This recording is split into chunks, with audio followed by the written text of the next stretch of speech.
The Supreme Court says 365 days Okay. is the maximum time limit without good cause. Now, what happens is, in most cases, is the defendant asks for continuances. Say if they're not ready or they don't have a lawyer yet, that they're asking for more time. Okay. So the continuances by the defendant don't count against. So you can't prosecution. just stall your way out of the charge. I can't. They can keep pushing the ball down the road and hope something happens. What puts a person, this has nothing to do with what you showed up to talk to me about today. That's normal. And we'll get to that in a doubt.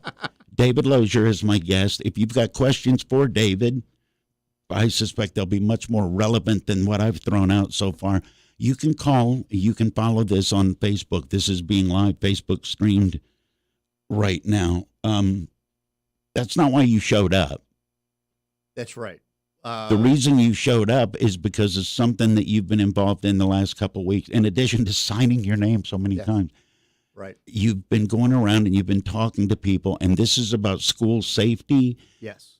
I have a lot of questions, but explain to me what it is. It's right now, is it in the information portion? Yes. Talking to people? Yeah, what's the process we're going through? It's school emergency symposiums is what it's called. Yes, what we're doing is because of the epidemic of mass shootings in the country, we're averaging about one a day and several every weekend somewhere in the country. And a mass shooting is any time you have 4 or more people shot, not including the gunner, right? Isn't it perverse that we had to come up with a specific definition to reference with that? Yes, for statistics. Yes. Yeah. So, but we've had well in excess of 50 so far this year. There were, I think, 3 so far this week.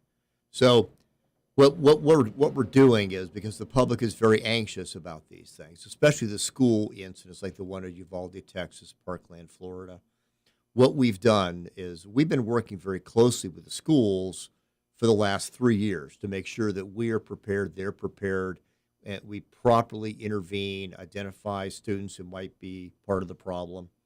But what we're doing now, because of the mass shooting issue, is we're having 2 all-day seminars on July 19th and July 26th at CCBC. And we're inviting school superintendents, school directors, counselors, teachers, all law enforcement, emergency management personnel. I've got capacity for about 200 for each of those 2 days. They're duplicate programs. We're going to have experts talk to the schools and law enforcement about the proper standards of practice as far as how schools can harden the building. Okay. How schools can work with law enforcement and with the mental health world to identify students and do proper interventions to avoid issues. How we can how kids can report kids who might be causing a risk. We're going to talk about how to establish school police officer and school resource officer programs. We're going to have introductions by the FBI, the state police. At the end of the day, we're going to do about a 90-minute walkthrough of what an event may look like so that everybody in the room, law enforcement and schools, know what the other's supposed to be doing. How is that taken when you talk to teachers? Because you're asking people with law enforcement and FBI officials, right. They're specifically trained in this field. Yes. How much getting up to speed do you expect when it comes to talking to a teacher about it? There are 2 different responses by schools. One of them is we need to do all we can possibly do. Okay. And there are some school districts in the county who really are pouring their heart and soul into these programs, into the mental health side as well as the prevention side. Then there's some other school districts that are more lackadaisical. It's all under control. We'll think about it tomorrow. Are they lackadaisical or are they whistling past the graveyard? Probably yes. Yeah, okay. So that's what we're doing. Won't happen here. No, exactly. But we know what will happen here at some point. That's why all these small towns have all said, this will never happen in Parkland, Florida. This will never happen in Highland Park, Michigan. This will never happen in Uvalde, Texas. Right. It may happen here. So we want to make sure that all the schools and all the police departments in Beaver County have have the resources and the knowledge to be as prepared as you can be for chaos. Yeah, because that's exactly what you're trying to prepare for, isn't it? Yes, Just it is. utter terror and chaos. One of the things, and I saw the story last week, and I remember a listener had posted a couple questions about it. One of the things that was talked about was number of resource officers. Yes. How many schools have and how many schools don't have resource officers in Beaver County? In Beaver County, we have 50 school buildings. Okay. And we average one school resource officer or school police officer in the high schools and in most of the middle schools. But we have several school districts that still do not have any SROs or SPOs. And in reality, the current standard of practice is every building should have an SRO or an SPO or a security guard. So those are things we're going to be talking about, is how to put those programs together, how to fund them. Well, that was my next question. What's the rationale given for not having one? We don't have the money? It's both money and personnel. I mean, we have issues where we have school districts that are surrounded by small municipalities, small police departments that may not have enough police officers to provide a full-time person in every building. So we've solved those problems by establishing a police department in that building so they can hire a full-time officer.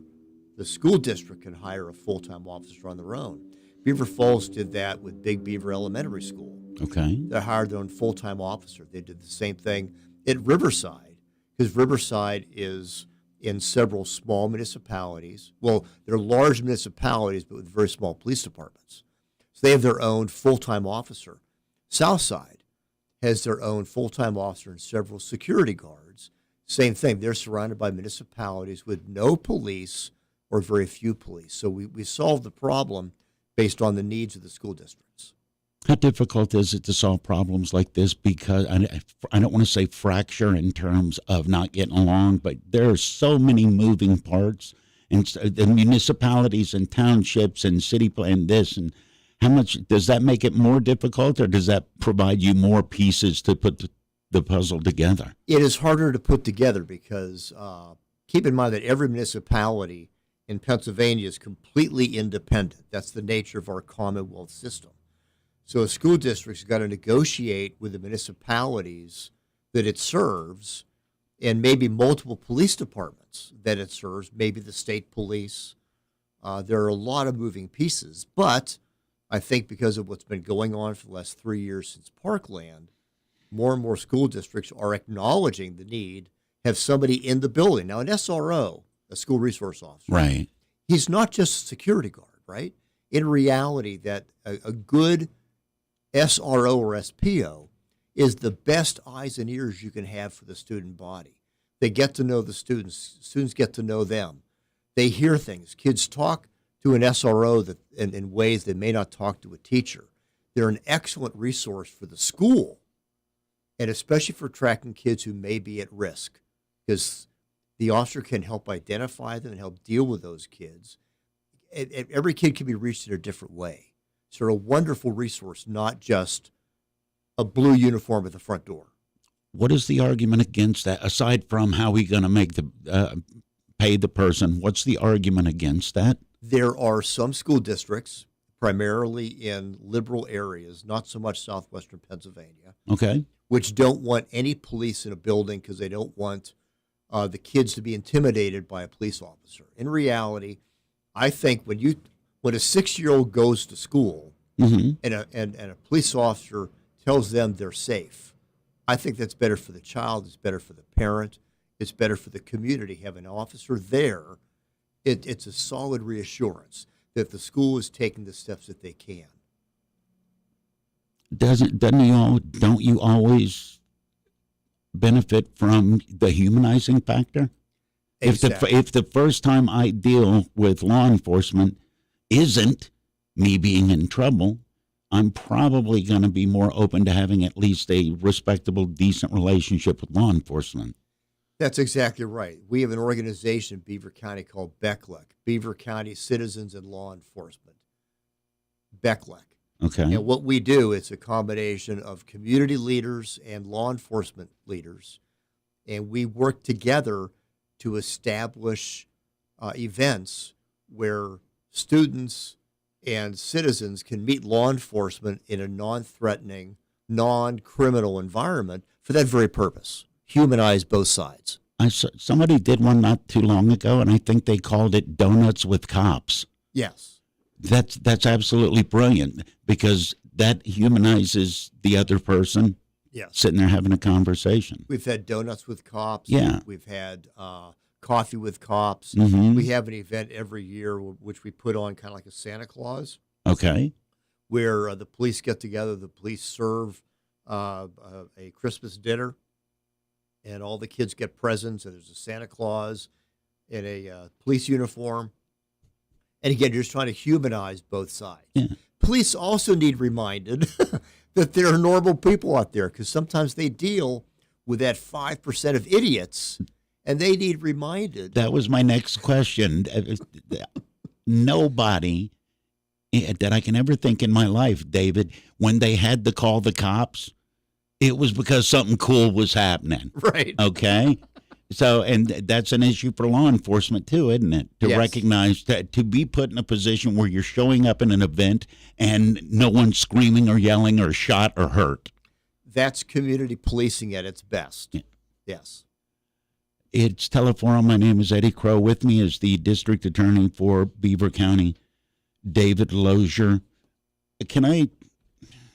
Well, you know what?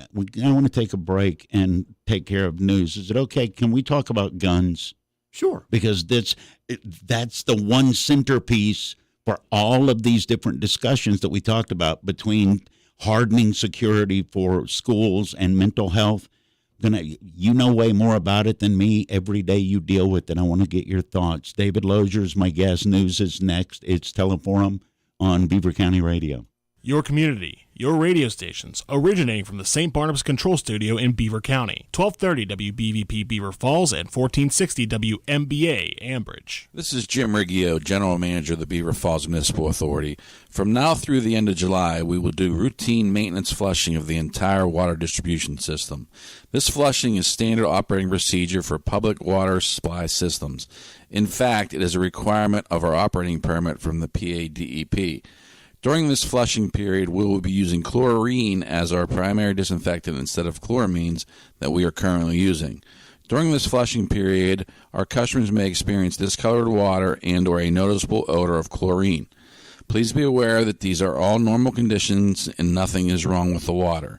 Should you experience discolored water, please let your cold water run for several minutes until the water clears up. A chlorine odor may be present until we return to chloramine disinfectant following the flushing period. The Beaver Falls Municipal Authority is committed to providing safe, dependable, and affordable water to all of our customers. If you have any questions, please feel free to contact me. Thank you. The best of Beaver County is easy to discover. It's right here on your radio. Tune in Beaver County Radio or watch the Best of Beaver County live on Facebook or YouTube video this and every Thursday from 11 to 11:30. The program is made possible by St. Barnabas. For over 3 years now, the show has been dedicated to shining light on the great things going on right here in your neighborhood and the people that are making it happen. This Thursday, enjoy conversation and insight from an intriguing lineup of guests who are creating excitement and having an impact right here in Beaver County. Your friends and neighbors at St. Barnabas are pleased to support the Best of Beaver County. The radio broadcast will also be replayed each week from 11:30 to noon on Sundays on Beaver County Radio. Archived Best of Beaver County videos can be viewed on the WBVP WMBA Facebook page. It's your chance to encounter the best of Beaver County with host Mike Romai this Thursday starting at 11. For more information, visit beavercountyradio.com. Listen to 1230 WBVP and 1460 WMBA this Friday morning in the 9 a.m. hour with guest attorneys Luxembourg, Garbett, Kelly, and George. Attorneys LGKG specialize in auto accidents, workers' compensation, medical malpractice, motorcycle accident cases, and premises liability. The attorneys Luxembourg, Garbett, Kelly, and George will be available to answer your questions during the 9 a.m. hour this Friday on 1230 WBVP and 1460 WMBA. When we walk, when we reach, when we play, we're moving through life. Lately, we haven't been moving enough. An estimated 80% of Americans aren't getting their recommended daily physical activity. This is a health crisis, and the solution is in our hands and our feet. It's on our shoulders. It's on our backs. It's in our souls. It's time to move and keep moving, America. Wherever you are, however you can. Movement reduces your risk of diabetes, heart disease, and cancer. It improves your brain function, pain management, and immune system. And when you need help, physical therapists and physical therapist assistants are by your side, increasing your strength and mobility and improving your quality of life through prescribed exercise and teamwork. Because we are meant to climb, to dance, to soar, to thrive. Choose to move. Choose physical therapy. Visit ChoosePT.com. I'm Patty. And I'm Bob. We're retired, and we live at St. Barnabas in the Village. We used to have a house. Lived in it for 40 years. Raised our kids. But it became too much. The upkeep, the stairs. Moving seemed like such a hassle. We didn't even know where to start, so we didn't. Until we met Cindy at St. Barnabas. She talked us through our options. Yeah, and she helped us with our move and all the arrangements. There was so much stuff. Who knew we had 3 fondue pots? But she made it easy. So easy. Now we enjoy ourselves. Golf, the pool, new friends, shuttles to where we want to go. The pub and the food. So good. There wasn't a long-term commitment or any large fees. And they have a healthcare system on campus with doctors if we need it. The kids really like that. The kids like to come and eat with us. There's an easier, worry-free way to retire at the Village at St. Barnabas. Come visit us for a free and informative counseling session and personal tour. I can't believe you waited so long. I can't believe you waited so long. Visit stbarnabashealthsystem.com or call 724-443-0700. The ballpark is coming into your living room or the dashboard of your car. That's because Pirates Baseball is on Beaver County Radio. Set the dial to WBVP WMBA 99.3 FM or 95.7 FM, and then turn the volume up to hear the most beautiful sound in the world. Pirates Baseball is sure to be a hit this year, and it's presented locally by the Beaver Falls Municipal Authority, Express Employment Professionals, Dr. C. Timothy Lip, Falcones Moon Township Board, Keystone Wellness Program, and St. Barnabas, among others, right here on Beaver County Radio. Beaver County Radio's news source, 95.7 and 99.3 FM, along with 1230 WBVP, 1460 WMBA, and streaming at beavercountyradio.com. Here's Frank Sparks. And good morning. Today's forecast is calling for a chance of showers and thunderstorms throughout the day today. High's going to be up to 85 degrees. We'll have a complete Beaver County Radio weather forecast coming up for you right after we have this look at news. Well, the statistics are in, and there was just 4 fatalities on Pennsylvania highways this holiday weekend. That's fewer than half of 2021's count. All were in central or eastern parts of the state. Alcohol was not a factor in any, but did play a role in 8% of the total crashes. DUI arrests remained consistent, as did speeding citations. One number that did jump significantly statewide was child seat citations. They went up by nearly a third. To help combat that, each troop statewide has one day a month where they inspect car seats free of charge. Now, you can find out when that is at your local barracks by giving them a call. Pennsylvania State Representative Matthew Dowling is removing himself from the ballot following a drunken driving charge filed against him last week. The 3-term Fayette County Republican faces a charge of misdemeanor driving under the influence and traffic offenses.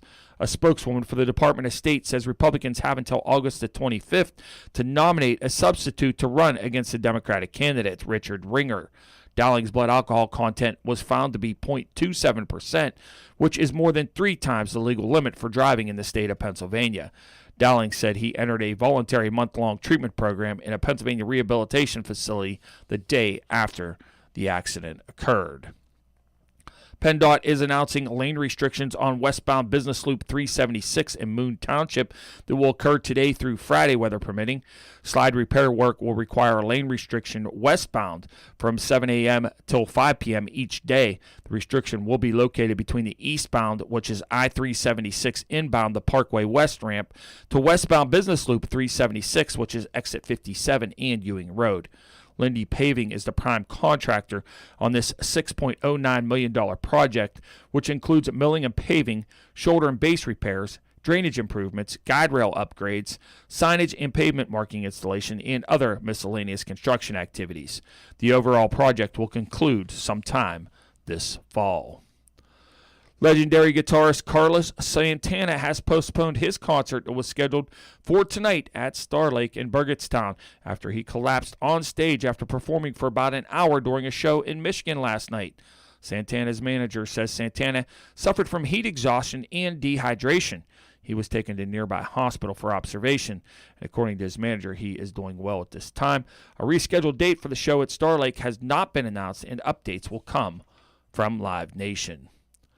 Families went bananas for Minions this weekend at the movie theaters. Minions, The Rise of Gru, brought in an estimated $108 million in ticket sales from 4,391 screens in North America. Universal Pictures said by the end of the 4th of July weekend, they were expecting $127.9 million in ticket sales. Second place went to Top Gun Maverick. As hurricane season kicks into full gear, Pennsylvania officials are reflecting on the impacts of Hurricane Agnes 50 years ago and urging property owners to consider getting flood insurance to protect their homes. Emily Scott has more. Hurricane Agnes was the costliest big storm to hit the United States at the time in 1972. It affected much of the East Coast, but Pennsylvania was hit the hardest, with more than 3,000 businesses and 68,000 homes destroyed. The state's acting insurance commissioner, Michael Humphreys, says these natural disasters create hardship and stress for property owners left to deal with the aftermath. There are too many Pennsylvanians who have lost everything and didn't have flood insurance to help them rebuild. Even if your property is outside a federally designated special flood hazard area and you are not required to buy flood insurance by your mortgage lender, you should consider flood insurance. The risk of flooding doesn't go away just because you paid off your mortgage. Just last summer, Tropical Storm Ida caused severe flooding damage throughout the Commonwealth, with cleanup costs estimated at $100 million. People looking to purchase a home or property should do their research before buying to determine if the area has had previous flooding. I'm Emily Scott. Here's the Beaver County forecast on 95.7 and 99.3 FM, along with 1230 WBVP, 1460 WMBA, and streaming at beavercountyradio.com. A chance of showers and thunderstorms today with a high of 85 degrees. Then a chance of showers and thunderstorms mainly before 8 p.m. tonight. Otherwise, overnight, mostly cloudy, low down to 67. Tomorrow, chance of showers and thunderstorms with a high of 86 degrees. Friday, afternoon showers likely and possibly a thunderstorm as well, high of 83. That'll set us up for a beautiful weekend. Saturday and Sunday, both sunny days, highs in the mid-80s. And that is a look at the news for now. I'm Frank Sparks, Beaver County Radio News, 95.7 and 99.3 FM, 1230 WBVP, 1460 WMBA, beavercountyradio.com, all presented by St. Barnabas. You're listening to Teleforum with your host, Eddy Crow. The numbers to call are 724-843-1888, 724-774-1888. Join the conversation on Teleforum. If you have a question for the district attorney, you can call it in. You can post it on the Facebook page because this video is being live streamed right now. District Attorney for Beaver County, David Lozier, is my guest. I hate to say what I'm about to say, but if we had you in as a guest every time there was a mass shooting, you wouldn't have time to do your job. It's happening almost every day at this point. All right, I've got questions that I know you can answer. I don't know the answer. Off air, we were talking a little bit about what happened in Highland Park and guns and the kid, the alleged, do I have to say alleged? You do. His prosecutor does. Okay. We don't. Okay. The alleged, I'll say it to be nice, shooter, they had the police at his house 2 or 3 years ago. He was threatening to kill everybody and himself. They took a bunch of knives out, swords, all of that stuff. And later, at least one of the guns that the kid got access to, his dad had to sign off on because long guns under 20, whatever the rule is. As a district attorney, as somebody that is trying to make schools safer out of absolute horrible necessity, what should the gun laws be? What would you do? I've ranted till I'm blue in the face. As a gun owner, there are things that are being proposed that excuse the pun, keep getting shot down, that I have no problem with. You want a note from my doctor that says I can be trusted with it? Okay. You want me to prove that I can handle the thing without shooting myself in the foot or accidentally shooting somebody else? Okay. As somebody that deals with this every day, what should the gun laws be? That's a heavy question. I threw that at you. I'm sorry. It is. Kevin. Yeah. No, but that's okay. The Second Amendment under the U.S. Supreme Court's case law and under Pennsylvania Constitution that gives you the absolute right to carry and possess a firearm for self-defense. The U.S. Supreme Court just last week said that there's no other constitutional right which provides you to take a test before you exercise it. And therefore, this shouldn't be any different. In other words, you don't have to take a test or submit your Facebook media postings for 2 years before writing an op-ed or before coming on the radio. You don't have to take a test before professing your freedom of speech, your freedom of religion, for exercising your right of against self-incrimination. Therefore, you should not have to take a test before exercising your right to possess a firearm. Now, in Pennsylvania, what you do have to do is you have to pass a gun background check before you purchase a firearm. Even if I go and get it from a private seller? Absolutely. Okay. Is that's why straw gun laws exist, or straw purchase laws? Yes. Okay. So in Pennsylvania, the only exception would be if a wife is giving a gun to a spouse, if a parent is giving a son to a child. Other than immediate blood relations, you have to get a background check before you can possess that gun. So if you want to buy a gun from a neighbor, if you want to go to a gun show, if you just want to purchase a gun from anybody or have it shipped in, you have to go to a federal licensed dealer, and they run a criminal background check. You have to answer about 12 questions on a form. You have to say that there's no active PFA against you, protection from abuse, domestic violence, that you haven't ever been convicted of a serious misdemeanor, that you have never been. What's a serious misdemeanor? Anything you with. saw me flinch when you said that, right? It's I believe it's 2 years or more. I'm good. Is the maximum sentence? Okay. So you have to establish that you aren't a drug user. Okay. Which is an issue for people who, for example, use medical marijuana. Technically, somebody who has a marijuana prescription cannot purchase a firearm or possess a concealed carry permit because they are using an illegal drug under federal law. That's like a Schedule 3 or Schedule 4 or whatever, and that's part of why dispensaries and weed shops are having problems with their banking, because banks can't take that money, can they? That's right. That's right. Okay. So in Pennsylvania, you have to pass a criminal and mental health background check in order to buy a firearm, transfer a firearm to yourself, or to get a concealed carry permit. The only other issue is if you're going to get a concealed carry permit, you have to name 2 references who are willing to tell the sheriff you're a person of good character. That's it. In some states, in order to carry a firearm concealed in public, you have to go through a concealed carry or firearm use class. Okay. That's not the case in Pennsylvania. That's why in some states they don't respect the Pennsylvania carry permit because there's no requirement that you take a class to learn how to carry your firearm. But really, that's like the only basically thing you could add. It's like a Guatemalan medical school degree. It might work some places, it ain't going to work other places. That's right, but there's still about 30 states which we have reciprocity with. And if you go on the sheriff's website or if you go on the Pennsylvania Attorney General's website, they have a list of states which respect the Pennsylvania concealed carry permit. But the bottom line is it's a constitutional right to purchase or to possess a firearm. Now, the sheriff and I teach about 6 or 7 classes a year where we talk about concealed carry. We do this for the various state representatives and the state senator. Right. We do this all the time. The bottom line is you can go buy a firearm and keep it in your house, and you don't need a concealed carry permit because it's in your house for self-protection.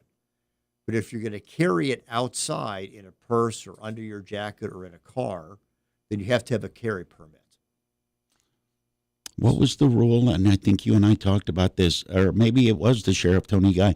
If I've got it on my hip and you can see it, that's not concealed. But if you can't see it, that's concealed? That's right. So if you're wearing a jacket or a shirt pulled out to cover the firearm, then you have to have a concealed carry permit. But your question was bigger than that, right? Yeah, there's sadly, yes, because mental health. I watched, and I talked about it a couple of days ago. Every time there's a mass shooting, I can run down the list of the stuff that's going to be referenced before availability of guns is referenced. Yes. It's going to be a broken home, or it's going to be they felt like an outsider. It's going to be mental health issues. But it's quite frustrating. Texas, one of the first things after Uvalde, and I know you know this, it's mental health issues. Well, Texas just passed a bill. They kicked up $105 million. $4.7 million of that goes to mental health. That's a drop in the bucket. $50 million of that goes to new shields for law enforcement.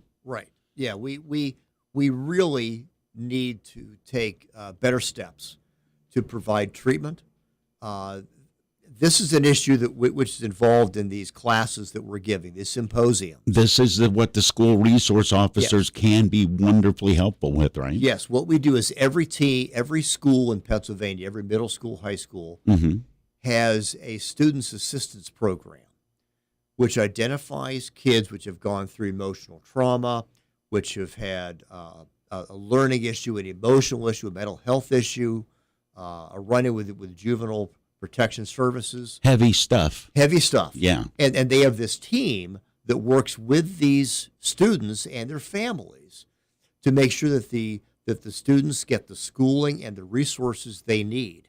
That's a huge part of our program is you're identifying those kids who have the broken home issue, who maybe have an attendance issue, maybe there was a death in the family. Most of these kids who have gone through these violent episodes, they're generally young white males, 21 or younger, right, who have gone through a major emotional trauma.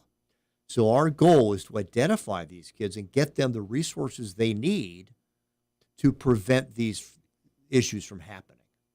Where do the resources come from to get them the resources they need? After the Parkland shooting in Florida, Beaver County worked with all the school districts to shuffle around a lot of these mental health money, dollars, right, to help beef up, to put a prevention specialist in every school, to work with the schools on building up these programs, and that plus grant money at the schools for school resource officers, we can do a lot to identify the risk and intervene before things happen. Right now, the Commonwealth of Pennsylvania is sitting on a couple million or $1 billion or a whole lot of government money. Right. Is there any feasible path for some of that to go towards the programs we're talking about? How much paperwork, how many signatures involves with that? The Secretary of the Treasury, I believe, is the one that is defining how all that COVID money can be used. Beaver County has millions. The state has billions.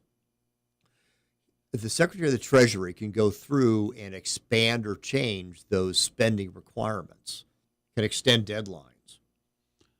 I think that's going to happen because Congress spent this money, and they're all sitting in bank accounts all across the country, and nobody can spend the money because you can't spend it all on COVID relief. The money is there. Let the school districts, let the municipalities, let the state spend the money where it's needed, which is mental health and drug treatment. Which needs it more? Are those two so intertwined it's almost the same? They both sample. feed each other. Most of our drug addicts end up with a mental health issue. A lot of our mental health people end up with an addiction to a substance. The co-occurring diagnosis, they almost all develop into the same. All of those people develop the same issues, but it's all treated. It's all mental health, and they all need treatment. We were limited on the resources we can provide because the state keeps closing mental health hospitals. There's no place to put these kids. There's no place to put a child like that kid in Uvalde, Texas, like that kid in Highland. Yeah. There's not now. There are places to put kids. It just costs a lot of money. There are no places to put these kids. There are almost no beds where you can put a child on a court order. And you're talking about kids. Under 18. Under 18. Over 18. Right. Again, Western Psych. The state has closed 2 mental hospitals in the last 2 years. Yeah. And they keep closing facilities. And here we have an expanding mental health problem. What's the justification for closing them if we have an expanding mental health problem? How do they say, we know we need more beds, but we're going to go ahead and make less? These are issues that voters really need to talk to their state reps about. I was asking several of them just a couple days ago about why we keep closing state mental hospitals. Part of their response is the people in the hospitals don't have anyone to speak for them. It's an easy problem to ignore when you're sitting in Harrisburg. But a bigger issue is they don't want the money to be misused. You take money, you throw it to mental health, and it ends up going to some crazy idea that doesn't solve the problem. They really need to target it for inpatient treatment for people with serious mental health issues. Do you expect us to get better recognizing that? We have to, because we're killing 150 people a year in mass shootings. We have to get better at this. No, we don't. Well, should we? Yes, we have to do a lot of things. I should have eaten a healthier breakfast this morning, David. I didn't. I had my shredded wheat. Of course, frosted or not? No frosted, but I do add sugar.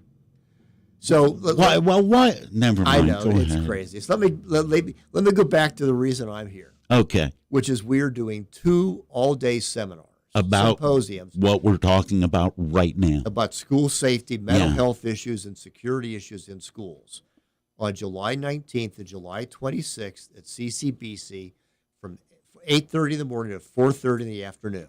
If you are, or if you know someone who's on a school board, who works in a school, a guidance counselor, a school resource officer, law enforcement, tell them to go to the seminar. We have a reservation form on the county website. All the school superintendents have a reservation form, and I've asked WBVP to put the reservation form and QR code on your website. We're going to get so it up you can make there. a reservation. I greatly appreciate the support. So again, July 19th, July 26th. Now, one more step. Once we're past these 2 events, we're going to do 2 events probably in September to discuss mass shootings for non-schools. We're going to talk about businesses, medical facilities, nonprofits, churches, so people can come in and talk about how to make themselves safer in the non-school setting. So that's coming, but right now we're dealing with schools first. Is it more difficult for you to feel comfortable in a crowd right now than it was 20 years ago? Yes, but part of that's my job. I was in the military for 12 years, so I've already had a little bit more awareness. Okay. But in my job, I'm always watching because I know it's second nature to you. It is. Is it? It is. What should I have asked you that I didn't ask you? Besides the screaming question about why would you eat shredded wheat without frosting but put sugar on it later? It's the most ridiculous thing I've heard you say. What should I have asked you that I didn't ask you? Schools. Right. Go to school board meetings and talk about SROs and SPOs in every building. It's the standard of care in the world we live in. How behind the curve are we in the United States in terms of, I hate to throw a big broad net on it, but shootings and public safety and safety of crowds? How far behind are we on how we handle that? I don't think we're that different from most other modern states. Okay. Of course, the third world, this is a daily occurrence. Right. Because they have a failed justice system. Here we have a failed mental health system. But you have the same issue in Europe all the time but they're smaller countries. They have one a year. And people don't realize that. Exactly. When it happens in a country, that's not the same as here. If you've never been there, you can drive through 3 different countries in 5 hours. Right. They've just had 2 in New Zealand in the last couple of years. Right.